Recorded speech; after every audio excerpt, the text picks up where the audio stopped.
And what's particularly struck me about Tony is two things. One is that he's a man who thinks deeply, but also who thinks, and what am I going to do? So he has a heart for those in need, but he also has a heart for Vincentians, for conference members.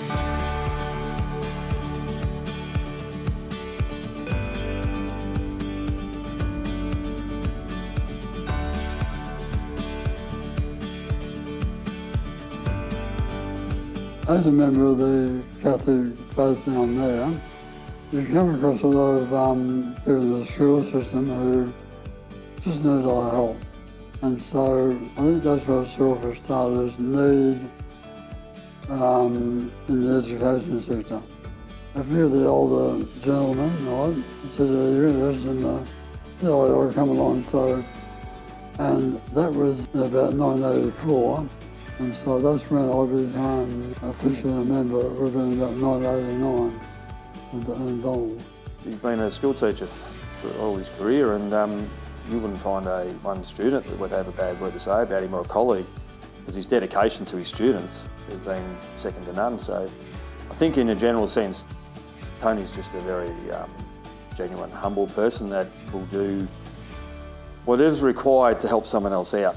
He's been helping a young couple. They're very sad, and they've got two little boys, and they have been banned from the local supermarket. So he gets their groceries for them and all that sort of thing, and just lets them know and leaves them outside, you know, with COVID and that. And most of us would have thought, well, they've dug their hole, they had the opportunity, they had the vouchers, and all they do is do the right thing. And we'd probably say, well, you've had your opportunity and we can't support you anymore, you've got to do it yourself. But not Tony. Tony was physically going to the supermarket and picking up their food and taking it around to the house and dropping it off. Well, that's what I'm saying. Most of us would probably throw our hands in there because they're probably not the easiest individuals to deal with.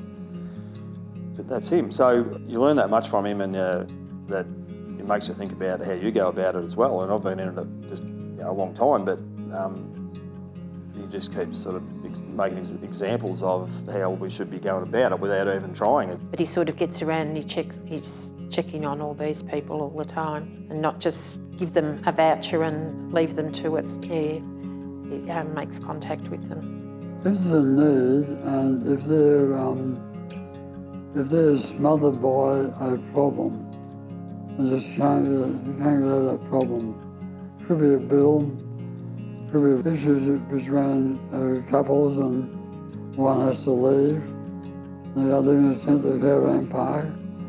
You say, this is a life that I can't imagine how it'll handle.